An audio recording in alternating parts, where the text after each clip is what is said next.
부처의 여인. 수곡성을 점령한 고구려.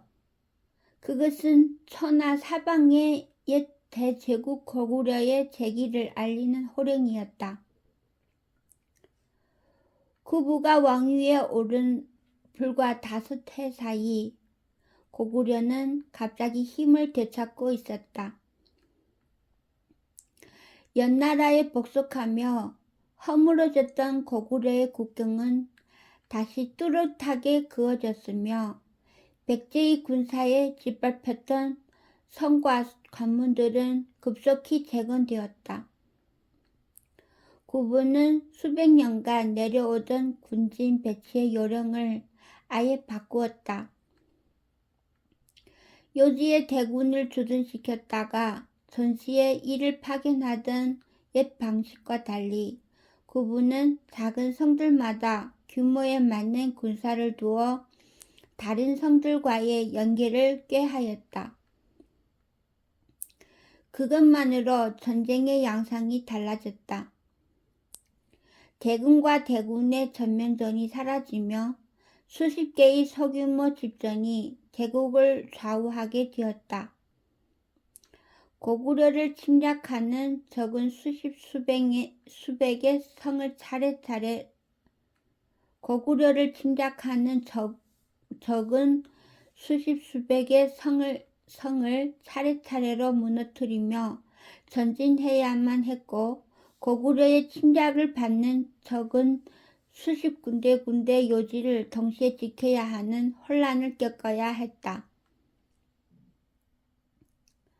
청야전술, 즉 수성전술을 바탕으로 적의 보급로를 끊고 천천히 승기를 잡아가는 전술이 이때부터 고구려의 특기가 되었다. 구부가 5해 동안 이루어낸 것은 그뿐이 아니었다. 그는 퇴학을 세움과 동시에 불교 또한 들여와 백성의 삶과 마음을 다졌고 스스로 법을 제정하여 나라의 근간을 다졌으며 세법을 정비하여 나라와 백성의 살림을 보살폈다. 그리고 이 모든 정책을 사사건건 방해하던 제가 각 부의 잔재들을 완전히 없애고 지방 귀족을 중앙으로 완전히 편입시켰다. 그가 단 한 번의 정변도 없이 그토록 확고한 왕권을 휘두를 수 있었던 것은 공교롭게도 고구려가 기나긴 부침의 시간을 겪은 덕이었다. 사유의 7세 내내 울분을 참아온 고구려의 귀족들은 이 확고하고 파격적인 태왕의 정책 앞에서 오히려 환호했다. 그들은 강력한 왕권을 원했으며 그 왕권의 지배받기를 또한 원했다. 제 권력을 잃어가면서도 고구려의 새로운 부흥을 꿈꾸며 기뻐했고, 태왕의 큰 그림이 드러날 적마다 앞다투어 손뼉을 쳤다. 고구려는 다시 떠오르고 있었고, 그것은 불세출의 지도자를 맞이한 덕이었다. 태왕 구부는 눈을 부릅뜨고 있었다. 자꾸만 다가오는 적과의 싸움에서 무릎 꿇지 않으려 그는 필사적으로 온몸에 힘을 주었다. 그러나 적의 끊이지 않는 사술 주문은 그를 무의식의 나락으로 몰아댔고, 구부의 저항은 점차 힘을 잃어갔다. 청정법식, 비로자나불, 원만보신 노사나불, 천백억화신 석가모니불, 구품도사 아미타불, 당대하생 미륵존불, 시방삼세 일체제불. 나무 공을 두드리는 소리가 이어졌다. 마하살, 마하바냐 바라밀. 결국 구부는 견뎌내지 못했다. 그는 고개를 떨어뜨리며 마침내 의식을 잃었고 조마조마한 마음으로 이 광경을 지켜보던 근신들은 한숨을 내쉬어야 했다. 그곳은 아불란사 2영 마일리 먼 땅에서 들어온 승려, 구부의 옛 친구인 도안이 보내온 아도가 머무는 곳으로 구부가 친히 명하여 지은 고구려의 첫 사찰이었다. 마음 둘 것 없는 백성의 마음을 거두라 하였지 내 마음의 평화를 침하라 하진 않았다. 이불란사의 완공을 기념하여 천하 각국의 승려와 불자들이 모여든 이 자리에 아도는 구부의 참석을 간곡히 청했으니 구부는 10번 거절하고서도 결국 자리할 수밖에 없었다. 그리고 가장 높은 자리에서 설법과 독경을 들어야만 했던 구부는 결국 밀려오는 졸음을 참지 못했던 것이다. 폐하, 법설에 답하실 시간이 옵니다. 슬쩍 눈을 뜬 구부는 언제 졸았냐는 듯 말끔한 얼굴로 목소리를 가다듬었다. 곧 낭랑한 목소리가 청량하니 법당에 퍼졌다. 개가 짖는 소리를 개소리라 하고 승려가 하는 소리를 독경이라 한다. 개의 짖음이란 먹을 것을 구하여 제3을 지탱하고자 함이며 승려의 독경이란 불심을 닦아 얻은 도를 세상에 전하고자 함이니 개소리는 제 자신을 구하고 독경은 남을 구하는 것이 다르다. 천하 만민은 불법의 순가함을 알지어다. 어째 심사가 베베 꼬인 소리였다.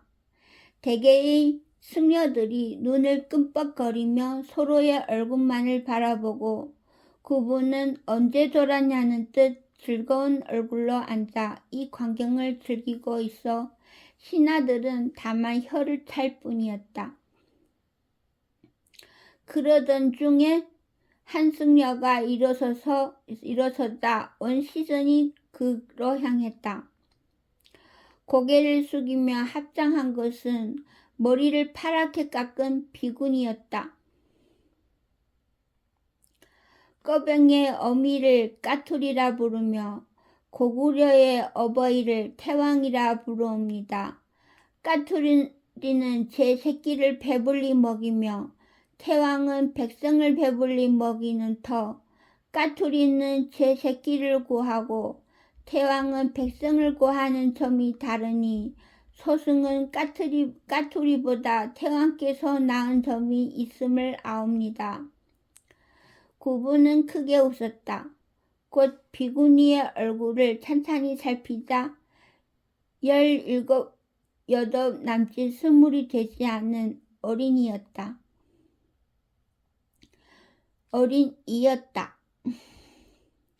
외모가 지나치게 수려하지는 않았으나 흔한 미인처럼 색이 흐르는 대신 미간의 설계 어린 푸른빛 총기가 더욱 사람을 잡아끄는 데가 있었다. 비구니가 참으로 총명하구나. 내가 읊은 독설이 독경보다 못하지 않으니 내가 부처보다 못하지 않다. 부처가 말로 세상을 구했든 너는 입으로 세상을 구하겠구나. 비구니는 은은한 미소를 띄었다. 불가의 귀한 몸인들 먼저 태왕의 자식인 줄로 아나이다.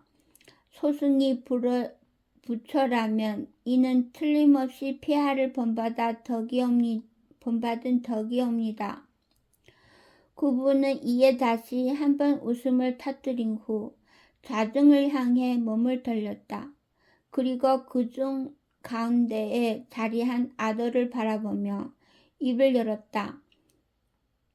아도, 들었는가? 나와 내 백성이 이 모두 부처라네. 아도는 몇 년 전의 기억을 떠올렸다. 불법을 가지고 들어왔을 적 구부에게 열흘간 심하게 논파당하여 좌절하고 불가를 떠날 생각까지 잠시나마 가졌던 자신이 울상이 되어 불법을 들인 이유를 물었을 때 구부는 대단히 진지한 얼굴로 답했었다. 모든 불자가 곧 부처라 했다지? 백성이 모두 부처라면 그만한 강국이 어디 있을까?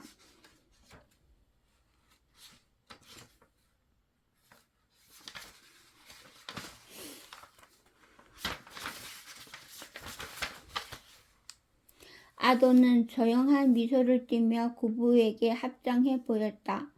곧 구부는 얼굴과 몸가짐을 모두 바르게 한 뒤 목소리를 고치고 입을 열었다. 삶이란 무서운 것이다.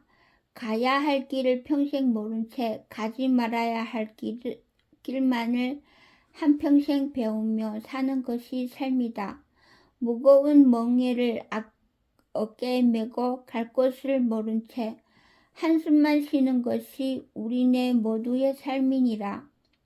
아미타불, 내 손수 만법을 제정하여 천하에 선포하고 뒤돌아 생각하니 가지 말아야 할 길을 더욱 공고히 할 뿐 갈 길을 알려주는 한마디가 없었다.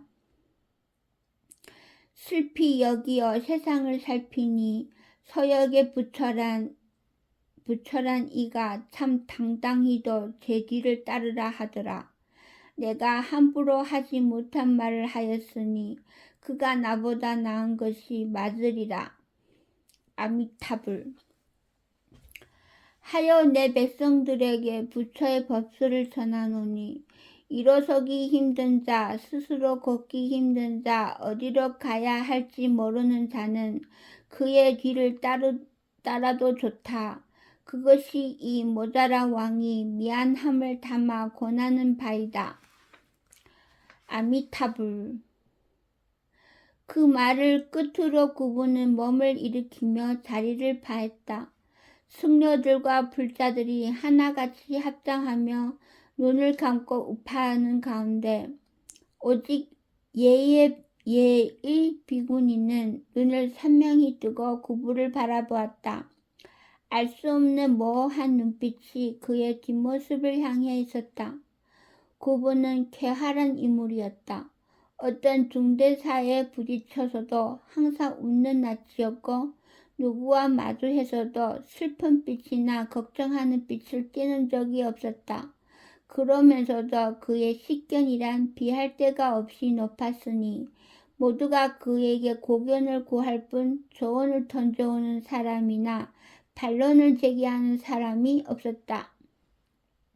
그러니 그의 속내를 깊이 짚어오는 이가 있을리 또한 만무했다. 달무리가 제법 촉촉하구나.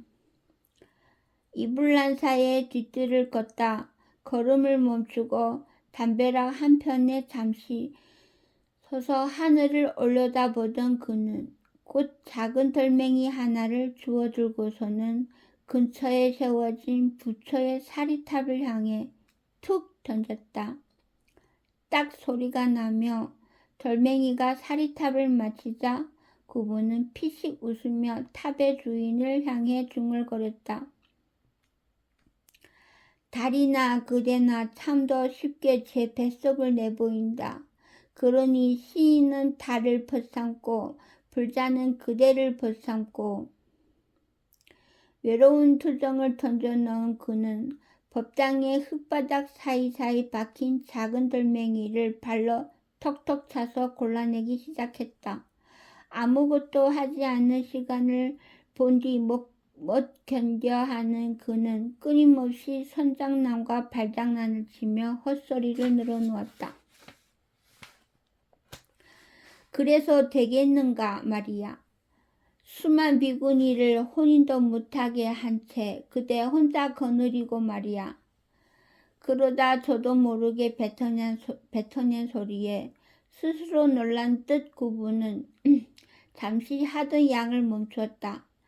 비군이라니. 그는 피식 웃으며 고개를 젓다. 혼기를 넘긴 지는 이미 오래되었지만 구부는 혼인을 권하는 신하들에게 손만 내저었을 뿐이었다. 본인도 깊이 생각해 본 적이 없었기에 그 까닭을 세세히 알지는 못했으나 어렴풋이 짐작은 하고 있었다. 호기심, 그의 왕성한 호기심을 끌어줄 여인이 없는 탓이리라. 용모가 그럴듯한 여인은 순간에 관심을 일으켰고 성정이 현숙한 여인은 함께하면 괜찮은 사람이리라 하는 건조한 평가만을 내릴 수 있을 뿐이었다. 하나쯤 양보하라 하시지요. 돌연 들려온 목소리에 흙바닥을 살피던 구부는 놀라 고개를 들었다. 그리곤 뜨거운 낯을 견디지 못하여 휙 고개를 돌렸다. 놀랍게도 구부의 앞에는 예의 비구니가 은은한 미소를 띤 채 걸어오고 있었다. 태왕께서 석호의 앞에서 부처님의 고를 찾으신 불화를 찾으신 일화를 흉내내 보았사옵니다. 부처의 불알이란 구부가 치세의 도리를 찾고자 방랑하던 태자 시절 조나라 왕 석호를 불러내기 위해 했던 소리였다. 곧 법당에서 구부를 까투리에 빗댄 비구니의 무례함이란 일부러 구부를 만나기 위함이라는 뜻. 구부는 흥미로운 눈길을 비구니의 얼굴에 던지며 물었다. 일부러 나를 찾았단 말인가? 예. 어째서? 글쎄요. 호기심이 시킨 일이 아닐까? 폐하의 여러 일화를 듣고 서승도 모르게 그리하였습니다. 구부의 눈길에 더욱 큰 흥미와 관심이 실렸다. 한 점 망설임 없이 속내를 털어놓으며 구부를 바라보고 있는 비구니의 얼굴은 투명하리만치 맑았다. 저도 모르게 손을 들어 그 얼굴을 만져보려다 멈칫한 구부는 곧 머쓱해진 손을 매만졌다. 비구니는 이 꼴을 보며 웃었다. 단청이라 하옵니다. 비구니가 사내와 말을 섞어도 되는가? 승복이야 벗으면 그만이고 머리야 기르면 그만이지요. 구부가 할 말을 잃고 있으니 단청 또한 가만히 서서만 있었다. 그러고서도 침묵만이 길어지니 단청은 곧 합장하며 고개를 숙여 보이고 구부를 지나치려 하였다. 가려는가? 가야지요. 무슨 말을 해야 하나 수천 가지 말이 구부의 머리에 동시에 떠올랐다. 구부는 그중 한마디도 뱉어내지 못했다. 결국 조금씩 멀어지는 단청의 발걸음에만 안타까운 시선을 주던 구부는 아무 말도 준비하지 못한 채 성급한 목소리를 터뜨렸다. 내 걸음이 말보다도 빠르구나. 그런지요? 서승은 말을 타본 적이 없사옵니다. 멈추어 서지 않는 단청의 발걸음을 바라만 보던 구부의 눈에 근처에 메어진 말 한 마리가 들어왔다. 앞뒤 가리지 않고 달려가 서투른 손길로 고삐를 잡아채며 올라타니 말은 내키지 않는 듯 비틀거리며 움직였다. 단청은 구부가 구부정한 자세로 겨우 말을 걸리며 다가오자 길고 가느다란 손으로 입을 가리며 조금 웃었다. 타겠느냐? 내 보기보다 능숙한 기수이다. 단청은 과히 사양하지 않고 구부의 등 뒤에 올랐다. 야심한 시각이라 보는 이 없는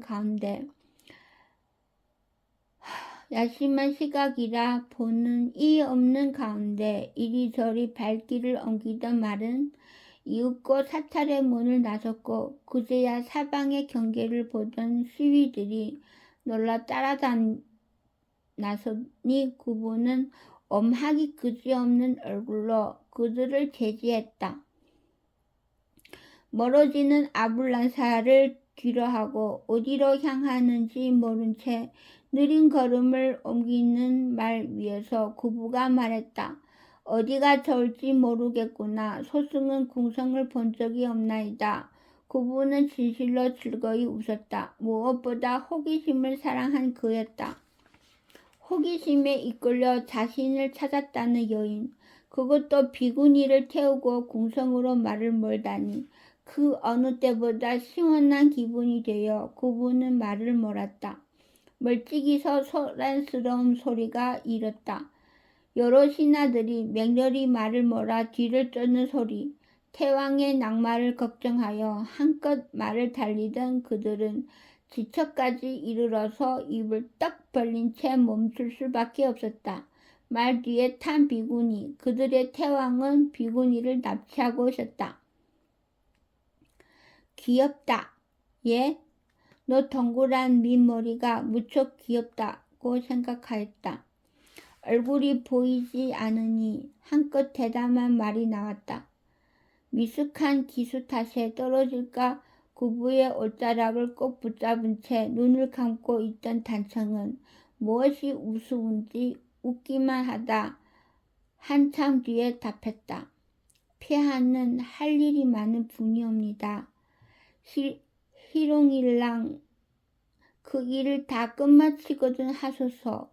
구부는 저도 모르게 따라 웃었다. 희롱이라 분명 그는 할 숙제가 많았다. 원수 백제를 치고 만천하의 고구려의 위상을 되살리고 그리고 그러나 이 승가 왠지 무겁기만 하던 그 짐들이 몇 배는 가볍게 느껴졌다. 멀리 아무것도 보이지 않던 곳에 환한 등불이 하나 켜진 것만 같은 느낌이었다. 내 달릴 것이니라 꼭 붙잡으리라. 꼭 붙잡으라. 말고삐를 잡은 손에 힘을 주며 구부가 말했다. 말은 만만한 기수가 귀찮다는 뜻 제멋대로 투레질을 한 뒤 평양의 궁성을 향해 달리기 시작했다.